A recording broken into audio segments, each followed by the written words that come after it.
बिस्मिल्लाहिर्रहमानिर्रहीम। अस्सलाम वालेकुम वीवर्सिटी कुकिंग यूट्यूब चैनल पर आपको खुशामदीद। आज फिर मैं हाज़िर हुई। आज मैं लाई हूँ आपके लिए आलू के साथ मतंजन बनाने की रेसिपी। तो मैं आपको बताऊंगी कि हम इसको किस तरह से बनाएंगे और ये कितने मज़े का मतंजन बनेगा। आपने आज तक बहुत मतंजन खाए होंगे, लेकिन शायद आपने आज तक आलू के साथ बना हुआ मतंजन ना खाया हो। तो चलते हैं, रेसिपी शुरू करते हैं। रेसिपी शुरू करने से पहले मेरी आपसे रिक्वेस्ट है, अगर आप चैनल पर नए हैं तो चैनल को सब्सक्राइब करें, बेल आइकन को प्रेस करें, वीडियो को एंड तक देखा करें ताकि आप इसके हर राज से अच्छी तरह से वाकिफ़ हो सकें। तो इधर ये मैंने 2 आलू लिए हैं। तो हम इसको सबसे पहले जो है ये इन आलूओं को हम अच्छा सा धो लेंगे, क्योंकि इसके ऊपर जो मिट्टी वगैरह लगी होती है तो हमने उनको धो के साफ़ कर लेना है।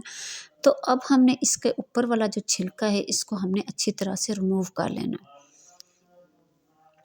छिलका हमने इसके ऊपर से अच्छी तरह से उतार लेना है। आलू को हमने अच्छा सा साफ़ कर लेना है, इसके ऊपर बिल्कुल छिलका ना रहे। ये देख सकते हैं आपके हमारा आलू जो है वो अच्छी तरह से साफ़ हो चुका है। तो इसी तरीके से जो दूसरा आलू है उसको भी मैं अच्छा सा साफ़ कर लूँगी, उसके ऊपर से भी मैं छिलका उतार लूँगी। तो ये देखें, दोनों आलूओं को मैंने अच्छा सा साफ़ कर लिया है, इसके ऊपर से छिलका उतार लिया और इनका मैंने धो भी लिया है। तो अब ये है मेरे पास कद्दूकस। तो अब इसके साथ ये देखिए, ये मेरे पास थोड़ा बड़े सुराखों वाला कद्दूकस है। तो जब भी आपने इनको कश करना है तो थोड़ा एक बड़े सुराखों वाला कद्दूकस होना चाहिए। तो नीचे वाली साइड पे इसके जो है बारीक सुराख हैं, लेकिन ऊपर वाली साइड से इसके थोड़े बड़े सुराख हैं। हमने इस तरीके से बड़े साइड से सुराख हैं, उधर से ही हमने इसको कश करना है और हमने इसी तरीके से लंबाई में इसे रखना है। और हम इसको थोड़ा सा ऊपर से दबा के जब हम इसे कश करेंगे तो ये इस तरीके से लंबाई में, जितना ये आलू हमारा लंबा है उसी तरीके से लंबा लंबा ही कश होगा। तो आपने इसको इसी तरीके से लंबाई में ही कश करना है, आपने इसको चौड़ाई में कश नहीं करना, नहीं तो ये फिर छोटा छोटा सा हो जाएगा। ये देखें कि आलू को मैंने अच्छा सा कश कर लिया। ये दोनों जो आलू थे उनको मैंने कश कर लिया। तो अब इसको मैं डालूंगी, ये है मेरे पास बाउल, इसके अंदर पानी है तो मैं इसको पानी के अंदर डालूंगी। तो आलू को कश करते ही फ़ौरन से हमने इसको पानी के अंदर डाल लेना है, क्योंकि जैसे ही हम आलू काटते हैं या हम इसको कश करते हैं तो ये उसी टाइम जो है ये काला, इसका रंग जो है काला होना शुरू हो जाता है। तो इसको हमने उसी टाइम इसको पानी के अंदर डाल लेना है। जितनी देर हमने इसको रखना है तो इसको हम पानी के अंदर ही रखेंगे। तो ये आप देख सकते हैं कि पानी का कलर जो है ये कितना गंदा सा हो गया है। हम इसको 1-2 पानी और भी धो लेंगे। तो ये मैंने पैन लिया, तो पैन के अंदर अब सबसे पहले मैं डाल लूँगी, ये है मेरे पास आलू, जिनको मैंने कश कर लिया था और मैंने इनको 1-2 पानी फिर धो भी लिया था, जब तक कि ये इनका पानी जो है बिल्कुल साफ़ नहीं हो गया था। तो अब इनको मैं डाल दूँगी पैन के अंदर। सारे आलू मैंने इधर पैन के अंदर डाल दिए। तो अब इसके अंदर डाल दूँगी, ये है मेरे पास पानी। तो इसमें तकरीबन 1 गिलास मैं पानी का डाल दूँगी। ये इतना हमने पानी डालना है जिसमें ये आलू जो हैं अच्छे से उबाल भी हो जाएं और पानी भी हमारा बच जाए, जिसको हम निकाल लें। तो अब इसके नीचे मैं फ्लेम भी ऑन कर दूँगी और हमने अभी इसके नीचे फ्लेम थोड़ा हाई करना है। तो इसके ऊपर अब मैं रख दूँगी ढक्कन। अभी थोड़ी देर इसके नीचे हम फ्लेम हाई करेंगे, फिर हम इसके नीचे फ्लेम मीडियम कर लेंगे।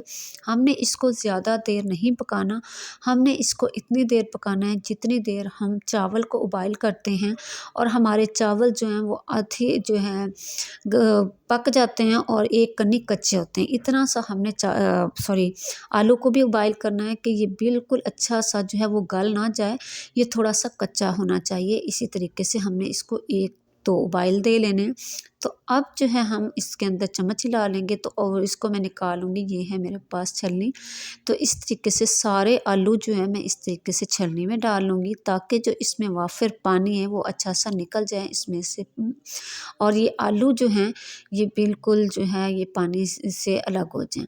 तो इसी तरीके से हमने इसमें से पानी जो अच्छा सा निकाल लेना है और किसी और छलनी में या टोकरी वगैरह में डाल के इसको रख दें, ताकि इसमें जो ज़ायद थोड़ा बहुत पानी है वो भी खुशक हो जाए। तो अब ये फिर दोबारा से मैंने पैन लिया, तो अब इसके अंदर डाल दूँगी मैं कुकिंग ऑयल। ऑयल इसमें हमने कोई आधा कप नहीं डालना, हमने अपने आलू के हिसाब से ही इसमें डालना है, क्योंकि हमारे पास 2 आलू थे। तो इसमें जो बड़ा चम्मच होता है खाना बनाने वाला, तो इसमें वो मैंने 1 चम्मच जो है वो कुकिंग ऑयल डाल दिया। तो अब इसके अंदर मैं डाल दूँगी चीनी, आधी प्याली इसमें मैं डाल दूँगी चीनी और चम्मच की मदद से मैं इसकी मिक्सिंग कर लूँगी और साथ ही इसमें मैं थोड़ा सा पानी डाल लूँगी और हमने इसकी चाशनी तैयार कर लेनी है। चाशनी हमने इसकी ऐसे तैयार करनी है जैसे हम मतंजन बनाने के लिए चाशनी तैयार करते हैं, उसी तरीके से हमने इसके लिए एक तार की चाशनी तैयार कर लेनी है। बहुत ज़्यादा हमने इसको सख्त भी नहीं कर लेना, गाढ़ा नहीं कर लेना और ना ही हमने इसको बहुत ज़्यादा पतला रखना है। बस जैसे आम हम मतंजन बनाने के लिए चाशनी तैयार करते हैं, उसी तरीके से चाशनी तैयार करनी है। चाशनी हमारी तैयार हो चुकी है, तो इसके अंदर अब मैं डाल दूँगी वो आलू जिनको मैंने उबाइल करके इसको साइड पे रख दिया था, और इनका पानी जो है इसके अंदर वो भी काफ़ी हद तक खुश्क हो चुका है। और चम्मच की मदद से मैं इधर इसकी अच्छी सी मिक्सिंग कर लूँगी। और हमने अभी इसके नीचे फ्लेम जो है अब हमने इसके नीचे मीडियम ही रखना है।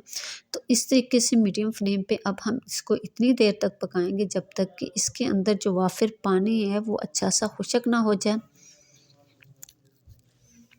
और हमने इसमें चम्मच वक्फे वक्फे से हिलाते रहना है ताकि ये पैन की तह में ना लग जाए। अगर ये तह में लग गया तो हमारा जो मतंजन है इसका टेस्ट ख़राब हो जाएगा, इसमें से जली हुई हवा आएगी और इसका सारा मज़ा ख़राब हो जाएगा। और इसी तरीके से चम्मच हिलाते हुए हमने इसको इतनी देर तक पका लेना जब तक कि इसका पानी जो है वो खुश्क ना हो जाए। तो थोड़ी ही देर में इधर आप देख रहे हैं कि इसके अंदर जो पानी था वो अच्छी तरह से खुश्क हो चुका है।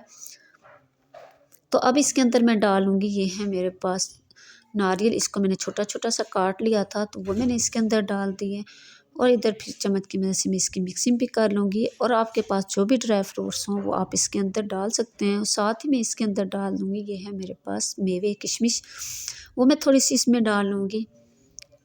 आप जो भी इसमें ड्राई फ्रूट डालना चाहें वो डाल सकते हैं। और चम्मच की मदद से मैं इधर इसकी अच्छी सी मिक्सिंग कर लूँगी। और अब इसके नीचे फ्लेम भी मैं लो तो मीडियम कर लूँगी और इसी तरीके से इसमें चम्मच हिलाते हुए रहना है हमने। तो अब इसके अंदर मैं डालूँगी, ये है मेरे पास फूड कलर, ये मैंने एक एक चुटकी जो है फूड कलर लिए, एक रेड कलर लिया और साथ में मैंने एक चुटकी लिया ग्रीन कलर। तो इसको मैंने चम्मच के अंदर डाल लिया। तो अब इसके अंदर मैं डाल दूँगी थोड़ा सा पानी। इधर हमने इसके अंदर ज़्यादा पानी नहीं डालना, बहुत हाफ़ टी स्पून हमने इसमें पानी डालना है। और इसी ही चम्मच के अंदर हमने इसकी मिक्सिंग करके अब हमें इसको डाल लेना है इसी तरीके से मतंजन के ऊपर। ज़्यादा नहीं डालना, अगर हमने इसके ऊपर ज़्यादा डाला तो हमारा ये जो मतंजन है ये सारा एक ही कलर का हो जाएगा।